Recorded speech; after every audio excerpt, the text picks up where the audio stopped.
to another live story on Zoom, Facebook and YouTube. Got an exciting story for you tonight. But before we hand over to our speaker, I just want to remind you that you can phone our number if you have any prayer requests, you have any needs. It's on your screen, +44 794 355 0287. You can also go to our website, LifeStoriesWorldwide.com. You can find lots of information of all that's going on with Life Stories. But please don't just sit there and enjoy this yourself. Tell other people, let them know about this wonderful story that's going to come on tonight. Just tell them to contact us on either Zoom, Facebook, or YouTube. But tonight, we have Claud Jackson from Surrey. Claud has written a book. He'll probably tell you about that. But his story is from guns to God. He started with a gun in his hand at the age of 6, and he got involved in lots of crime. But now he's going back to the communities where he used to be, not with a gun in his hand, but with a Bible in his hand instead. And so I'm going to hand over to Claude to tell you his life story tonight. Over to you, Claude. Thank you. Hello, everyone. Thank you so much, Alan. It's a pleasure to be here. And hello to everybody, wherever you are in the world. Thanks for being here tonight. It's a pleasure to be here with you. As Alan said, my name's Claude. I'm from London, England. I was born in an area called Clapham, which is the south of London, St. London's Hospital, and that's closed down now. I was raised in an area which isn't too far away from Clapham called Tooting. My grandmother lived in an area called Brixton, and all of the areas I've mentioned are fairly well known in London for various things, some good and some bad. And I'm, as you can tell, probably dual heritage, so I'm from a multicultural background. So that means my dad was from Jamaica and my mum was English. And like I said, I was raised over here. I'm one of 6, so I've got 4 older brothers and 1 sister. I'm the youngest. And yeah, growing up in my household in Tooting in the 80s, I remember it was a very difficult time because my dad was a builder. We were a working class family, to say the least, but we was always fighting to get out of poverty.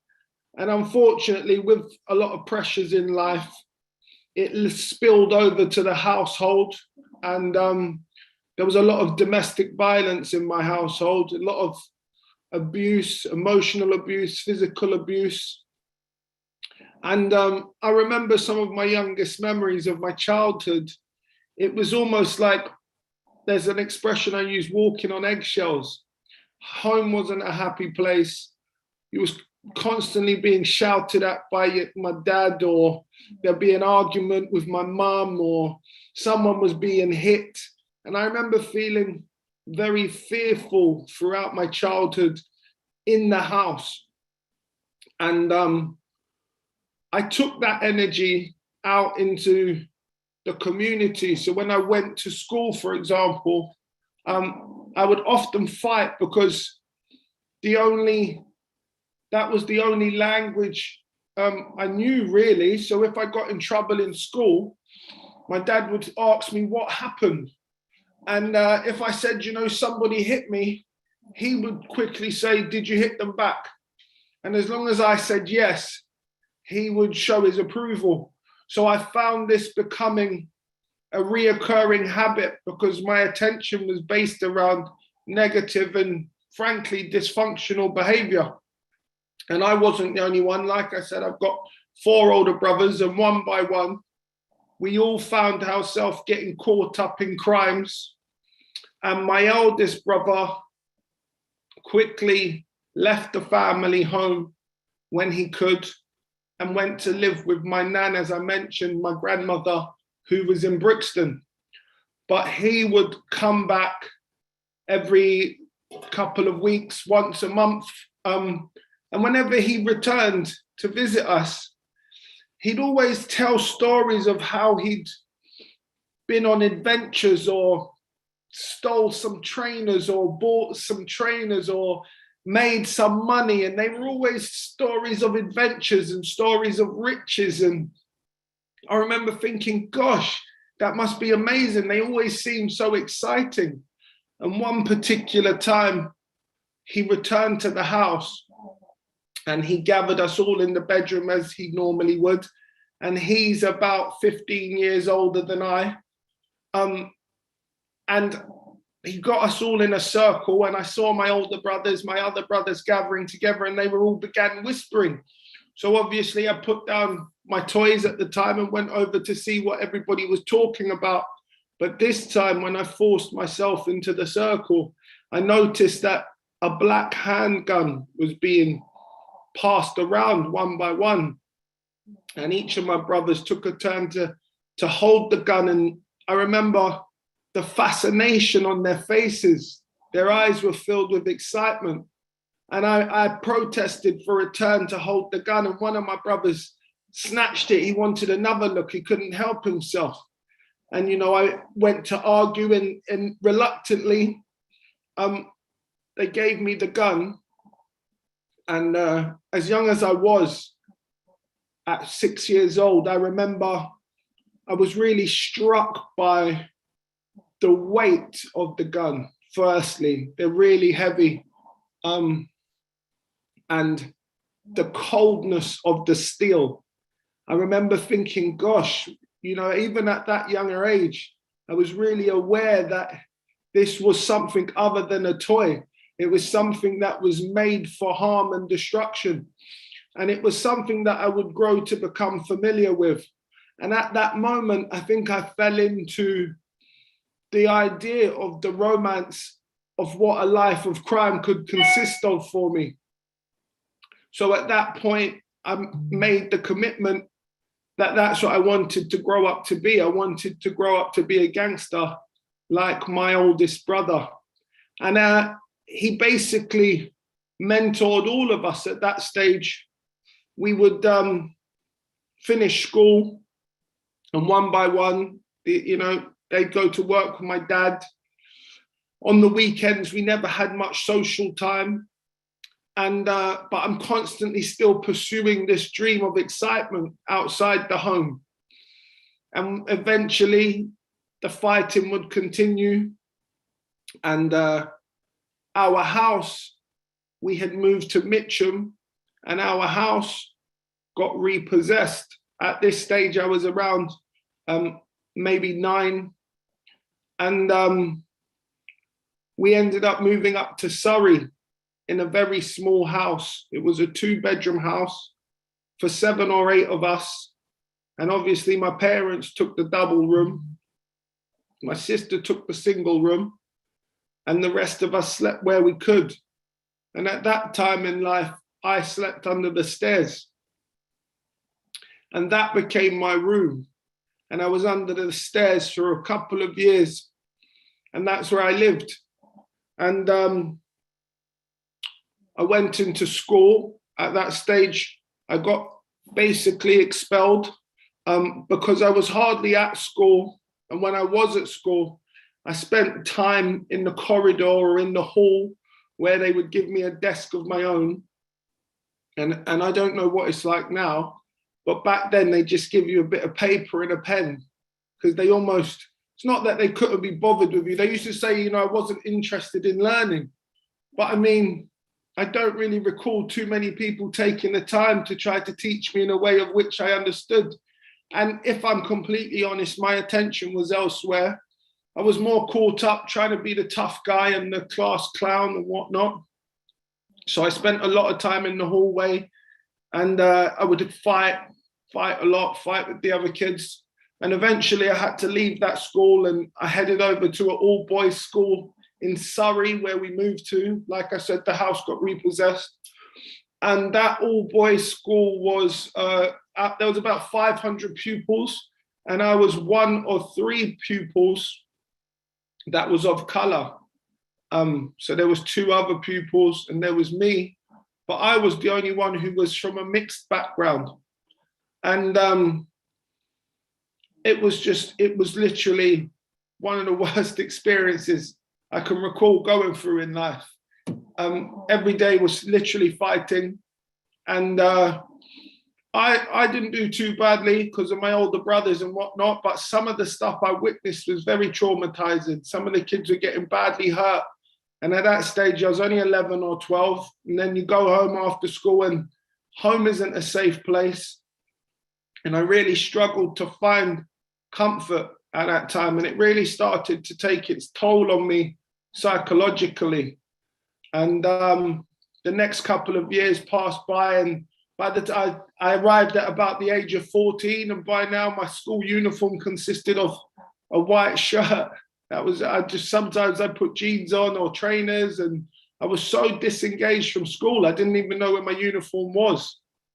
And by the time I was 15, I began selling cannabis. I left school without any qualifications. So the idea of university or college just wasn't an option. And my peer group had started to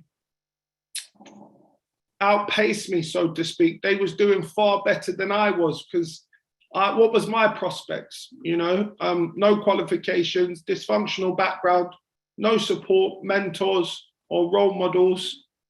And I did feel very much alone. I remember at that stage, I felt very much alone. So my habit of smoking cannabis turned into a habit of selling cannabis to the kids down at the park. And, I make no excuses for my behavior. I accept the decisions I made in life. And by the time I was 16, when I was 16, my father passed away. And I had mixed emotions because although my dad was such a rough man with a heavy hand, he also taught us how to be fearless in life. But the only problem was when he died, I didn't know how to switch that off. I knew how to switch it on, and I'd switched it on for most of my life, but I didn't know how to switch it off.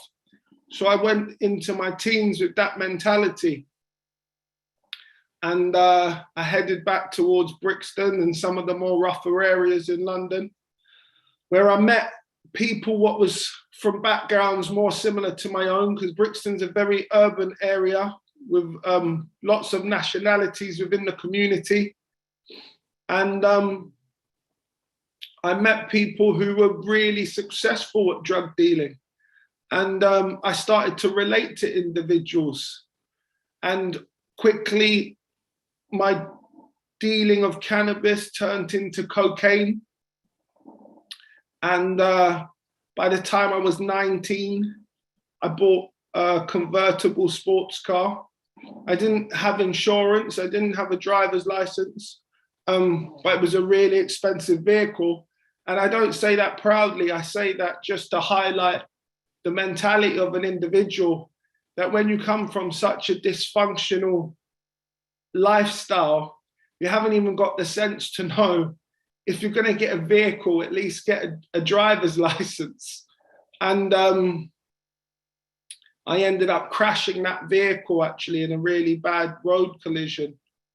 And I went to hospital that night. They rushed me to hospital for an operation. And ironically, the vehicle crashed, it turned over, it rolled, so to speak, and it stopped outside of a church. And when I climbed out of the car, I collapsed outside the church. And I remember even then, although I never knew God, I remember thinking, it's a bit odd, isn't it? To have a car crash and land outside of a church. So they rushed me to hospital that night, and they operated on me. And while I was recovering in the waiting room on my own, a nurse came along and asked me how I'm doing. And obviously I was distressed. And she knew my name, and she said, Claude, I'm not supposed to be working tonight, but they rang me up and asked me if I could cover somebody's shift. And I was thinking, gosh, what's she talking about? Why is she telling me this? And she said, I think I'm here to talk to you, Claude. And I want to let you know that, God loves you and he's calling you. And there's a battle over your life. And if I'm completely honest, I sort of shrugged it off, as you do when you're 19 and you know everything. And she gave me a number, and life went on. I recovered. I went back to dealing. And I did that for around the next 5 years consistently. And it went from bad to worse, if I'm honest. It just, people, some of my clientele, some of my customers overdosed. Another guy killed himself. And these were people who I was in contact with every day. And then I thought to myself, this isn't what I imagined it to be. I thought it was going to be all about riches and the fast life. But instead, I was dealing with a lot of death. And the reality was I was mid-20s. And like I said, someone who was one of my customers killed himself. Another guy overdosed and died. And somebody else, their organs failed all within the space of a year. And I started to question what role I was playing in this. But I had already been selling drugs now for at least 10 or 12 years. And I really didn't feel like I could find a way out. I just thought I'd committed to the idea that I'll be a drug dealer forever. And my house, my mum's house would get raided by the police. And I got arrested in my early 20s. And I got arrested with a chap. And I just remember being in the cell, and the police interviewed me first of all, and they brought a sports holder out. And it was only when they emptied the contents of the sports bag on the table that I actually saw the drugs in a different light, sort of thing. There was so much drugs. And the police officer said to me, you're going away for a long time. And I went back to the cell. And that night, I didn't really know how to pray. But as you do when your back's against the wall, I got on my knees in the police cell and I prayed that God would intervene. And I don't know if he answered the prayer or not, but the next morning when I was supposed to be going to court, the chap who I'd got arrested with said to the police that the drugs were all his and he'd take the blame for all of it. And the police officers said to me, you're going home. And I was in so much shock. I said, why? And they said, the chap you're with, mate, has took the blame. They was as surprised as I was. And that chap ended up getting 5.5 years behind that, which isn't a very long time in some people's books in the criminal world. But for narcotics, 5.5 years is a healthy sentence. So I managed to get out of that. And of course, I was still ignorant enough to go back and sell more drugs. And I was about 26 or 27 at this point, full of hatred for the world, full of hurt for the world. Never really had a job, couldn't hold a job, never really had a decent relationship, couldn't hold down a decent relationship, never knew anyone who was very sensible. So the whole life just became one big circle of turmoil and distress. It really was a hot mess. And by that stage, I would sleep on top of my bed fully clothed, because I was so fearful that the police would raid my house or rival drug dealers would raid my house. And I would get changed when I got showered, and that was my daily routine. The blinds would be firmly shut. And that's how I was living day-to-day life. It was really almost madness, speaking about it now. It was really dysfunctional. And I said, you know what, I need a cover up, because it's been nearly 20 years and I was just selling drugs. Like, the police would pull me in, search me, and once they arrested me in Croydon to search me, took me to the police station, and I had about £1,000, under £1,000 on me at the time, and they took the £1,000 and let me go 48 hours later. And when I said, where's my money? Everybody said, what money? What? We don't know what you're talking about. And I remember thinking, God, like, I'm really, like, it felt like everything was caving in on me. The police was doing what they wanted with me when they wanted to. I was trying to avoid rivals. I'd sold drugs to everyone I knew. My eldest brother, a lot of my family members had turned to drugs. My brother ended up overdosing and had 2 stints in his heart replaced. And life, if you can imagine what that's like, living that nightmare. And I saw an opportunity came up to mentor young offenders for the local council, the local government, as a volunteer. So I thought, what better cover-up opportunity to say I'm mentoring these young men. And after all, I think secretly I thought, I've got stuff in common with them. Maybe this is something I could do. And I went along, and it was while I was there volunteering that the manager of the council was a really nice, down-to-earth, humble guy. And I'd go in as flash and, big-headed, cocky. And I might be wearing like 300-pound jeans and 400-pound jumper. And he would be just really humble with just a quiet shirt on and a quiet pair of trousers. And I would park one of my convertibles or one of my sports cars in the car park, obviously for everyone to see, because I was so empty inside. I tried to get my value outside. So externally, I would constantly be seeking recognition from people. So I had to show them how much money I had or what cars I drove. It's quite embarrassing, actually. And this chap would either cycle to work or catch a bus. He was just so grounded. And every day he'd say morning to me. And I felt like everybody else more or less ignored me. And I thought to myself, what's this guy? I wasn't sure if he was trying to wind me up and get a reaction, or if he was just a really nice, down-to-earth fellow. And lunch times, I would often invite everyone out down the local restaurant, and I'd pay for it, of course. And he'd always politely decline, and he'd always have maybe a packed lunch, or he'd just crack on with his work at lunchtime.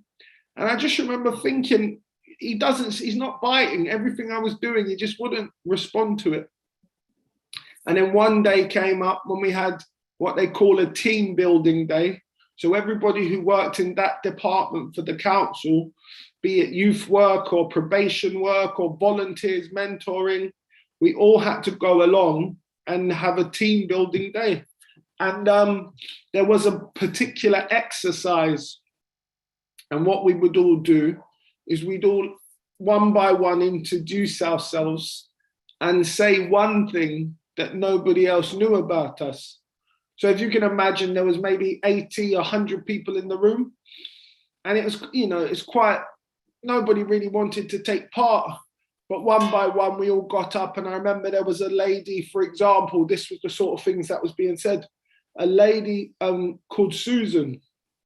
She got up and she said, my name's Susan. And what nobody knows is after work, I buy a bar of chocolate and I eat it on the bus. And by the time I get home, it's eaten and my husband doesn't know. So it was really boring sort of things. So I was looking at this fella, my manager, who was always nice. And I thought, you know what, I've really got you this time, because you're going to say something so boring. It's going to put everybody to sleep. And he quietly got up in his quietness, and he stood there in front of about 80 to 100 people, and he put his hand in his pocket, and he produced what appeared to be a sort of like what I call a ring box, like that a ring might come in. And as he opened the box, he didn't produce a ring. He produced a small crucifix. And he held the crucifix up.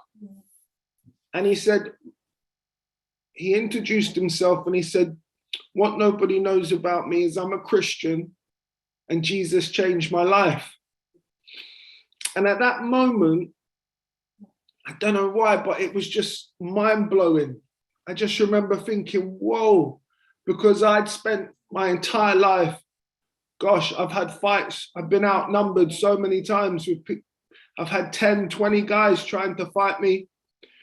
I've had to fight people and I've been scared, to be honest. I've been terrified.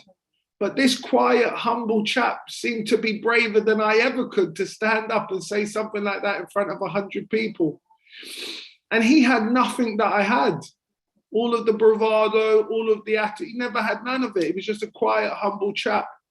And he had nothing that I had, but everything that I wanted. And I just remember right there and then I thought, I've got to find out about this chap, about this Jesus. So the meeting ended and my manager, the guy, had to leave to catch a train. And I said, I'll drop you to the train station. And of course, he politely declined. And I said, no, honestly, get in the car. I don't mind. I'll give you a lift. And he said, thank you so much, Claude, but that's all right. I'll just walk. And I said, look, get in the car. You know, I got to talk to you. And I remember he looked at me and I'm not sure if he thought I was mad or I thought he was mad, but he got in the car and I gave him a lift and I said, you know, that was a fascinating story, what you told. How can I find out more? I'm desperate, you know. And he said, have you heard of an Alpha course? And you should consider doing an Alpha course. And an Alpha course is a brief introduction to Christianity for individuals who want to find out more and ask questions. And there's no obligation to pay nothing. You go along and you have a meal and a drink and watch a short video and have a chat. So it didn't sound too bad. If you'd lived a life of drugs and gun shootouts, I'm sure I could do an Alpha course. So I went home, I looked online and there was an Alpha course starting the following day. So I signed up to it immediately. And if I'm completely honest, that night I said, you know what, I'm going to go to this course tomorrow and I'm going to show those Christians that it's all ridiculous. I'm going to show them that whatever happens, it's not going to affect me.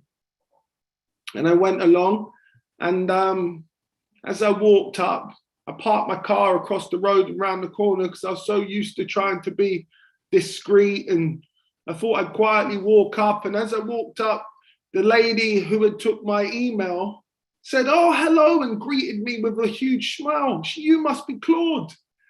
And I thought, this is a bit weird.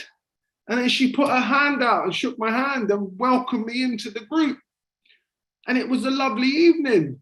And nobody was threatening and there was no pressure. And I thought, what's going on? Nonetheless, I went back the following week and I thought, you know, the lady who shook my hand, I'm going to get her this week. So before she shakes my hand, I'm going to shake hers. Because it was something I wasn't used to in my lifestyle. You don't really shake hands. It's not like a mafia film. You don't shake hands and kiss each other on the cheeks, you know.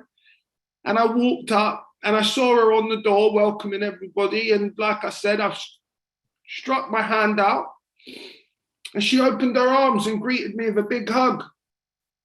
And I just was it just blew my brains. I couldn't believe it because I couldn't really remember the last time I had been hugged, if I'm completely honest with you. And it wasn't something that I had been brought up with. And I walked into the building and there was the co-host, the assistant, and I said hello to him and he gave me a hug, put his arm around me. And I just thought, gosh, you know, these people are so secure with who they are.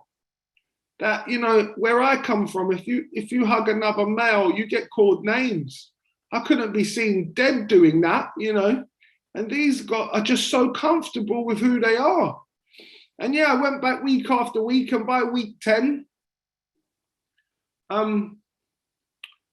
you know, we had an opportunity to invite Jesus into our lives. I think it was on around about week 3 or 4. And I said, right, you know, no pressure. They said, should you want to, you can invite him in. And I said, right, I don't know what all this prayer stuff's about. I don't know how to do it, but I'm going to give it a go. And I closed my eyes. And it was so quiet, you could feel it. The atmosphere, it was tangible. I've never felt anything like it. And I said, Jesus, if you're real, I dare you. I literally dare you to come into my life and make a change. Do what these people say you can do. I dare you to do it. And if I'm honest, at that moment, I just had an overwhelming feeling right there and then, in the quiet of my heart, in the silence of my thoughts, that if I was going to make a change, it was going to happen right there and then. And it was time for a fresh start. And I only had my eyes closed for a few seconds, but it felt like hours. And I opened my eyes, and the feeling didn't leave me. And we finished the evening, and I went away, and the feeling didn't leave me. I was just searching for change. I was searching for more. And I was still selling drugs. And my friends was like, what's going on? Because I said, guess what, guys? I'm doing this thing called an Alpha course. And obviously everyone said I was mad. My brothers said I was mad. I remember my oldest brother rang my mum, and he said, what's gotten into him? And bless my mum, she loved me. And I heard her from my bedroom. She was in the front room, and she was quarreling on the phone, defending me to my brother. And I heard her little voice saying, he's not mad, he's not mad. And she wasn't Christian, but she was defending me. And I went back, and everybody started saying I was crazy. And I went back, and by week 10, I told everybody what I explained to you guys this evening, and that I wanted to stop. And I'd been selling drugs for my whole life. And they said, well, Claude, you know, the priest said, well, Claude, I guess you better get a normal, proper job then, better you? And I just thought, gosh, isn't he going to call the police? Isn't he going to get me arrested? And I went home that night, and I switched off my phones, and I haven't switched them back on. And that was in 2014. And now I'm training in the Church of England, the Anglican Church, over here in London, to be a priest. And that feeling I spoke about on the Alpha course hasn't left me. I'm still desperate to know more. I'm still desperate to pursue Christ. I'm still desperate for a change. And I started studying three years ago. Because my background was slightly different, I had to do the introduction and the foundation and the advance. And I finally got onto the course 3 years ago. And this June, I qualified to be a priest, God willing, praise God. And what we're talking about now is what it looks like for me to, like Alan said earlier, to go back into communities like that one of which I grew up in and work with individuals. And I've done a lot of prison work. I've worked in homeless shelters. And I go in, you know, and I walk the journey with these guys. And it's difficult and the journey hasn't been easy for me, but it's definitely been worth it. And I don't have everything I want, but I have everything I need. And God provides for my needs. He meets my needs. And what's been amazing is, I think for me, I promised myself at the start that as long as this kept happening for me, I'd keep doing it. You know, and I don't, God isn't a genie. I don't have free wishes, but he's been so faithful and fruitful in my life. The changes that I've seen happening is unimaginable. And I've got a great partner and she's introduced me to her beautiful family. And I spend time with the in-laws. And unfortunately, in 2019, my mum passed away. So she never got to see me become a priest, but she saw the beginning of the journey and she couldn't believe it herself. She told me she couldn't believe it. And I'd love to take the opportunity now, if anyone here wants change, is looking for change, is hopeful for something different, I'd love to tell you that there's more to life. There's so much more than you can imagine. And you can get it. All you have to do is ask for it. So if I may, I'd love to invite you to invite Jesus into your life. And I'm going to do a small prayer.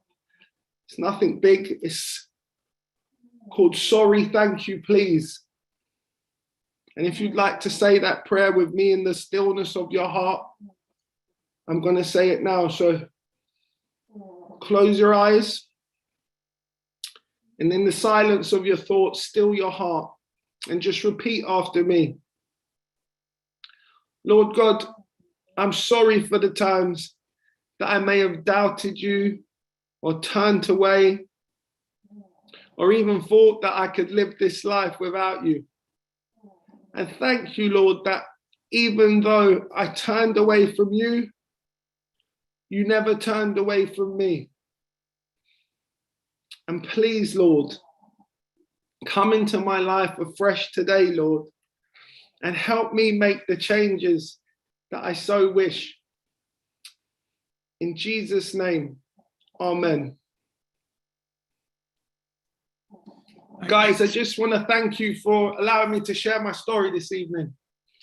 Thanks. It was a wonderful story what you shared tonight, Claude. Wonderful to see how God has brought you into his family. It's really wonderful to know that he loves you so much. He loves everybody so much. If only they'd turn to him, they could have that same experience. And tonight, if you prayed that prayer with Claude tonight, then please contact us on our telephone line, which is +44 794 355 0287. You can phone, you can WhatsApp, you can text, and someone will get back to you soon. You all go to our website, LifeStoriesWorldwide.com. There you'll find the Salvation Prayer link. You can also get a Bible app and find out more about how can I get to know God. Please do that. Let us know that your life has been touched tonight by this wonderful testimony from Claude. I'm going to hand over to George now. I believe he has some questions for Claude. Thank you, George. Thank you, Alan. Thank you, Claude. What a wonderful story. And thank you for being so honest and candid with us, of course, as well. Now, there's one question I have to ask you. What's happened to your Barnet? I think it was the stress of the life I lived before. I don't know. I'm praying about it, George. It's all right, pal. Welcome to the club. Now, you've told us a fantastic story of what I would call quite a tough upbringing, because at the age of 6 years old, you said you got to hold a black handgun. Mm-hmm. And the statement you made was you felt the weight and the coldness of the steel. Mm-hmm. What did you think when you first held that gun? In all honesty, I thought it was powerful. It's something that I'd watched a lot of films with my brothers, and I'd seen these things on the films, and I thought, good gosh, I've actually got one. I was only a child, so I thought, imagine what you can do with this. Okay. Now, you said your older brother was, what, 15 years older than you? Yeah, about that, yeah. Was he a bit of an idol for you, or did you look up to him a lot? Yeah, he was my only mentor. He was my only idol. And you also said there, when you met the Christians very first, you said that you couldn't understand how these people are so comfortable with who they are. Mm. Did you feel comfortable now as to who you are? And tell us why. Yeah, that's a great question, George, or observation. Mate, I'm so comfortable with who I am now because my identity doesn't come from the external, it comes from the internal. So as a child of God, we need to know the refreshing news that God made us because he loves us. And he loves us because he made us. And God doesn't make mistakes. And if God is for you, who could be against you? And I carry that. I carry that with me. I carry that in my heart, that I need not impress or seek to impress man or woman in this world. Now, you said, of course, you weren't always comfortable with who you were because you said as a young kid you were very fearful. What was it that made you fearful? I was fearful of everything. I was fearful of my father. I was fearful of not achieving anything. I was fearful of my place in the world, in society, not making it, whatever that looks like for each and every one of us. I thought I wasn't going to make it, mate. Now, you said you were also fighting all your life and getting into fights at school and on the estate. Did you ever consider going into anything like boxing to relieve some of that tension or anything like that? Yeah. Unfortunately, in my younger years, I don't know, I imagine there were boxing communities, but we wasn't allowed to play out. The first time I started going out, I was about 15, 16. And that's as soon as I got out of the house, that's when I started selling drugs. So my parents, God bless them, my mother was restricted. She was a housewife day in, day out. And none of my siblings, God bless them, had the sense to take me or themselves along to a boxing club or something like that. But in my latter years, I boxed just recreationally for fitness. But obviously I don't box now. You still look quite fit. Now, you said you also, at 9 years of age, you lived under the stairs. How did that feel?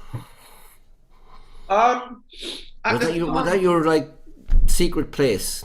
That was my bedroom. So there was 7 or 8 of us in the house, and it was only a 2-bedroom house. And my other 2 brothers slept on the floor in the front room. So in all honesty, I felt that I got quite lucky. I'd landed on my feet because I had somewhat of a bedroom. And to be honest, I think as an adult, if I can elaborate just briefly, that what amazes me, as dysfunctional and as poor as we were, you don't see it in the moment. Now, as an adult, I look back and I think, gosh, she was under the stairs.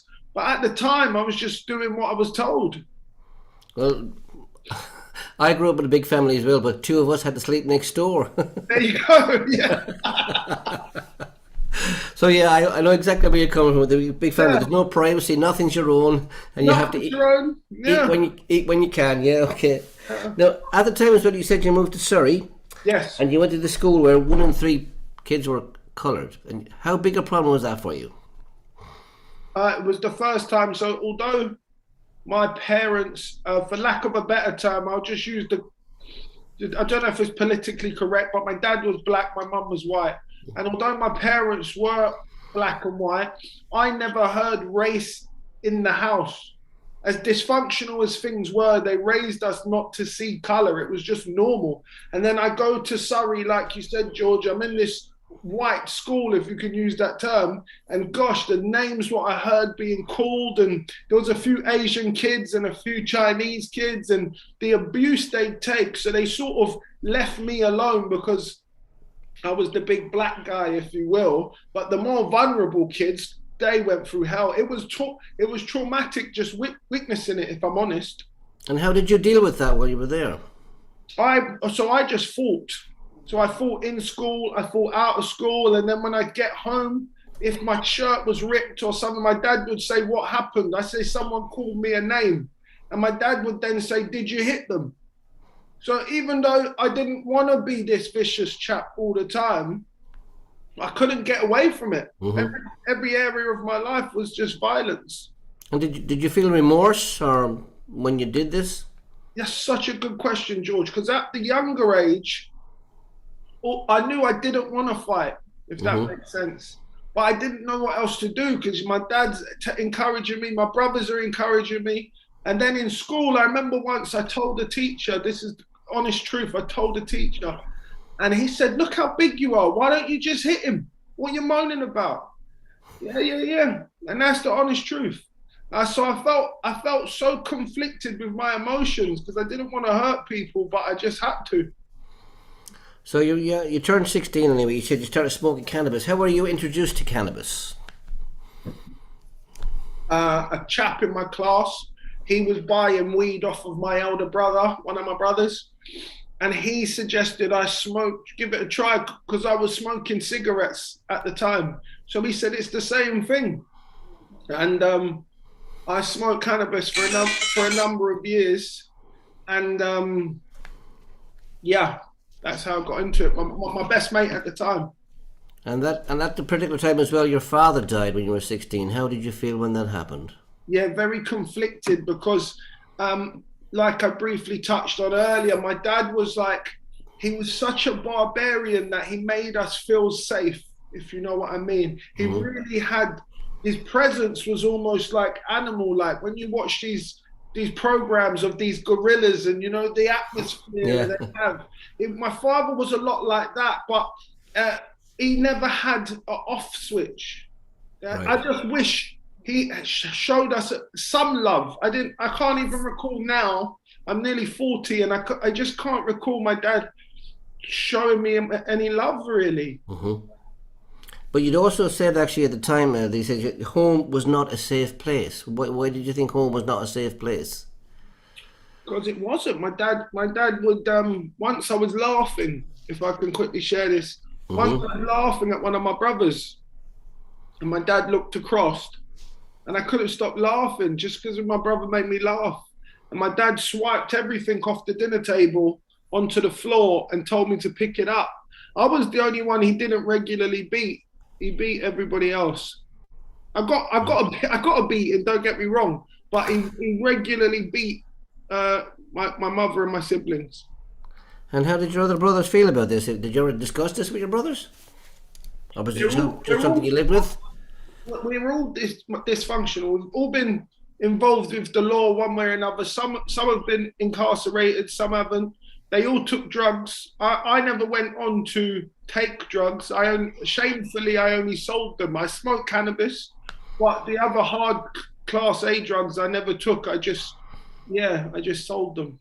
So you became so successful at selling the drugs, and you said you were in flash cars and £300 jeans. Do you still wear those £300 jeans? Oh, I wish I had. I knew where they were. When I came to faith, I was so struck, to be honest with you, that I gave a lot of that stuff to charity. And the stuff I didn't give away over time, because I didn't realize I was making, on a Friday or a Saturday night, I was making £3,000 to £5,000. But when you're making £5,000 on a weekend, your lifestyle takes a lot of money. So when I came to faith, I worked in a cafe shop selling coffee for £6 an hour. So I went from, £3,000 to £5,000 a day to £6 an hour. And was that a humbling experience for you? Good gosh, it was. I tell you what's amazing, George. I had, at the time, if I can quickly share this, when I got a job in the coffee shop, the area that I worked in, there wasn't any public parking. It's just it sounds bizarre, but it's just how the area was. It was on a high street and you wasn't allowed to park. So I had, at the time, a Range Rover, a sports Jeep on the drive, which was about 55,000. And I had a convertible Audi on the drive, which was about 45,000. And I couldn't use either of them. And this was when I was a Christian, because I couldn't drive them to work. So I used to walk 3 miles in the morning and 3 miles in the evening to and from work. And I remember very early on when I said, gosh, imagine God showing me that these things, as expensive as they are, they're worthless because you can't even use them. Imagine that. And at what point did you get rid of the cars then? Very quickly, because like I said, the transition, I had to get things like a bus pass, and I had to learn how to use an Oyster. And I was just using my Oyster like I was just, it's so much money. I think you better explain to some people who are listening what an Oyster is. Yeah, absolutely. So it's in London, in particular areas of London, we have what's like a plastic credit card, but you can top it up with cash in the shops, and then you can go on any public transport you want as long as you've got money on this travel credit card. But having sold the cars and whatnot, I was using this thing like it was just a free passport. I was jumping on and off everything because I didn't know how to use public transport. So that's just one example of, I can't remember how much it was costing just to travel around. I didn't know how to figure out the easiest routes. I was getting on and off buses and it was just so confusing. So you've lost the flashy clothes, the cars, and you weren't earning a lot of money. Were there any repercussions? Did anybody come after you as well? Say, look, you used to be drugged, from the old life, seeking things from you? Was there anything like that? I think what had happened, by the time I became a Christian and found faith and encountered Jesus, my social circle was very small. So my business associates, if you could call them that, I could count them on one hand. So it wasn't a case where I was a threat, because I'd like to think if you respected me then, you'd still respect me now. I'm a Christian, I'm not a fool. And they knew that. So the only difference was they thought I was crazy. They didn't want to hurt me. They just thought I went mad. Yeah. So you went to this first Alpha course, and the lady shook your hand. Yeah. The second time she hugged you. Did that actually disarm you when this happened? Yeah. Oh, great, George. Yeah, absolutely. You can only imagine. Like I said, I can't even remember hugging anyone, Even my girlfriends at the time, I wasn't an affectionate person. That wasn't a language I knew how to use. So when she was being so genuinely nice, and she didn't have a plan, she was just that's who she was. So it was totally disarming. And you said, of course, you were impressed by the manager in the council. Have you ever spoken to him since? Actually, I have. He's given up his job within the council, and he is pursuing priesthood also. Wow. Yeah. So anyway, you went to the Alpha courses, you were smitten by Jesus, Yeah. You asked him into your life, okay? I know you told us a little bit about how the family reacted and your mother. Tell us a little bit more about how your brothers actually reacted when you told them you were a Christian. Yeah, I'm the only one in my immediate family who's Christian. Mm-hmm. So they literally, when I say people thought I was crazy, people literally were saying, the word on the street was, I've gone mad. And of course, I've been struck by Jesus. So I'm trying to tell people, I'm thinking, why don't they believe me? I'm trying to tell people of this experience I had and how my life was beginning to change right before my eyes. And they just couldn't understand. I don't think they understand to this day, but because it's been nearly 8-10 years, something like that, they're a little bit more, lenient now. But you also mentioned, of course, in your time with the drugs, you remember people dying and overdosing and stuff like that. And how is your view on life now that you're a Christian? How did you feel then? You said you walked in the midst of death, you said. Yeah. So people have, they tried to stab me. People have done, I said guns were involved, and at that stage, it was either my life or your life. And I have no intention of letting it be mine. And I say that to say this, we don't realize how precious life is life is such a gift. You have one life and it goes by so quickly.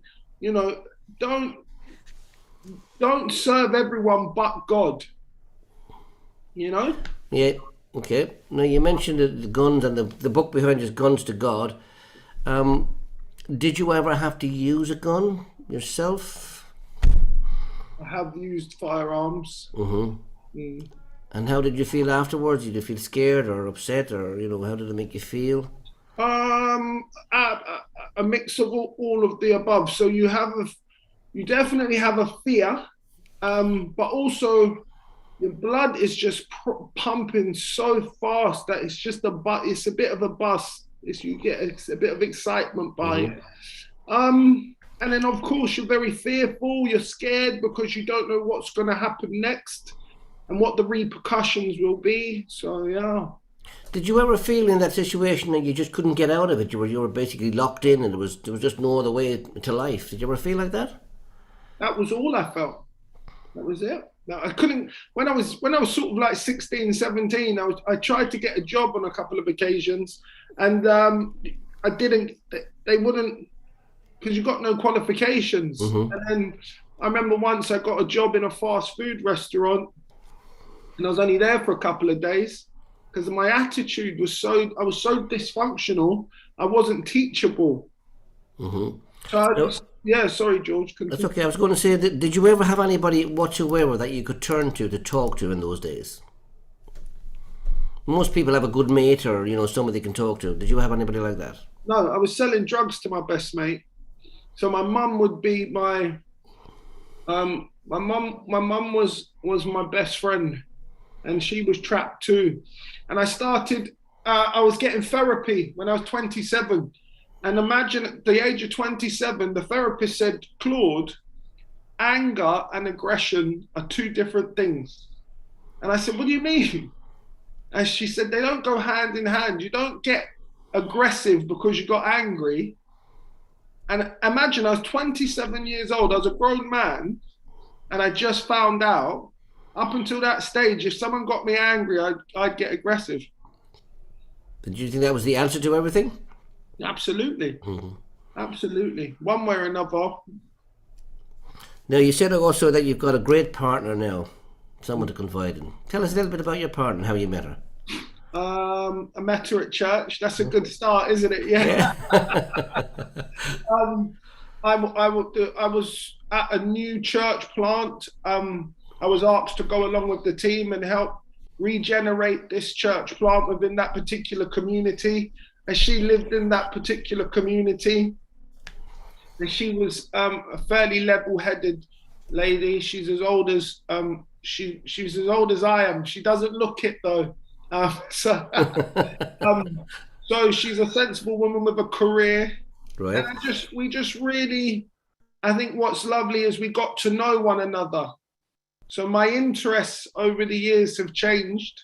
Yep. You can imagine what they used to be to what they are now. So we just got to know one another. She's such a patient woman. She's taught me so much. She took me to places I never thought I'd get to see. And her family is so embracing. Gosh, I can't believe it. And at the moment, now, are you still using your Oyster card, or have you bought yourself a car or something? I've got a very cheap car, but I still own it. I've still got a travel card. I've still got the Oyster. Yeah. And do you get to speak to people that say when you're traveling on the bus or the tube? Do you ever get to mention Jesus to anybody on the bus or anything like that? What has been a real gift is, should I get into a conversation with somebody, as you often do when you're in the shops or whatever, and they say, what do you do? And I say, well, actually, I'm a priest. I'm training to be a priest. They say, oh, how did that come about? Yeah, so yeah. I get to share my experience of Jesus quite regularly, and you can see behind me I wrote the book. Yeah. And that's done better than I ever imagined it would, so praise God. Are you still living in the same area of London where you were born? Or sorry? So I'm living in a similar area of which I went to school in that area, but I'm no longer in where I was born. Okay. Did you ever meet any of your old schoolmates and say, hey, I remember you when you were XYZ? Yeah. So what's funny is since social media has become so popular now with Facebook, and all sorts of people are popping up whom I went to school with, both sides of the fence, the guys from the more rougher estates and the guys from the racist school, and they all see me on Facebook and whatnot, and Excellent. Now, you said you were always good with the decisions that you made in life. So the one question I ask all the guests on this particular broadcast is, what is the best decision you ever made in your life? That would definitely be to follow Jesus. I know it sounds cliche. I know it does. I had nothing left to lose. So it was a decision. I said that day, I felt like if you're going to do it, now is the time to do it. And I did it. And I'm so thankful I decided to do so. Excellent. Now, thank you for answering the questions. But one last question I have for you is, where is the book available? Thanks, George. The book's available online. Amazon is always a good place. But if you Google it, Guns to God by Claud Jackson is pretty readily available. And would you recommend the book? Well, is it a good read? You guys have been really generous in letting me share some of my story with you this evening. But in the book, it touches on a lot more issues that I've had to face. And whether we're actively Christian or pursuing Jesus, or there's something in the book for everybody. And I think they can relate to what I've been through. I've suffered with terrible depression, suicidal thoughts. Times I wanted to kill myself just to escape that lifestyle. So I've been through a lot, and I touch on all of the subjects in the book. Excellent, Claude. It's been fantastic speaking to you. I'm glad I know you now and not when you were in your old days. I've got a feeling we'd have got on just fine, George. I think so. I think we would have got on very well, yeah. If I could, I just want to thank everybody who sent a message directly. Obviously, I haven't had a chance to read them, but Steve, John, Adrian, thank you so much. The other guys for your messages, and everybody who's listened in this evening. Okay, Alan, thank you for that, Claude, and I'm going to hand back to Brother Alan. Thank you, George. Thank you, Claude. That was really excellent hearing your story tonight. It's been wonderful, and so encouraged by hearing how God has changed your life. And I pray God will bless you in your future work. Pray He'll help you to reach many, many people and bring many people into His family. May God really bless you in your future. Thank you so much. So tonight, if you have heard that story and want more help, then you can contact us on our hotline, +44 794 355 0287. You can phone, you can WhatsApp, you can text, and someone will get back to you. Also, go to our website, LifeStoriesWorldwide.com. There you'll find out lots of information of all that's going on. There are broadcasts going out every lunchtime, and you can catch up with all the stories that have been on previous Monday evenings as well. There have been many exciting stories and broadcasts coming out on Life Stories. So please go to that. And can I remind you to join us again next week, 8 o'clock next week, UK time. We're going to Perth, Australia next Monday for a man, Adrian Murray. Adrian Murray was brought up in South Africa. At the age of 20, he joined the South African Defence Corps. And then he moved to Canada after starting work in mechanical engineering, and then to Perth, Australia. In his lifetime, he had an experience that changed his life, but also he had challenges with anxiety, which he will be sharing with you next Monday at 8 o'clock. So thank you again for being with us tonight, all of the people. Thank you again, Claude, so much. Thank you, Joyce. Thank you, Howard. And I pray God will bless you. May you know His peace. May you know His joy. May you know that wondrous love that He has. He loves every one of you. Good night. God bless you all.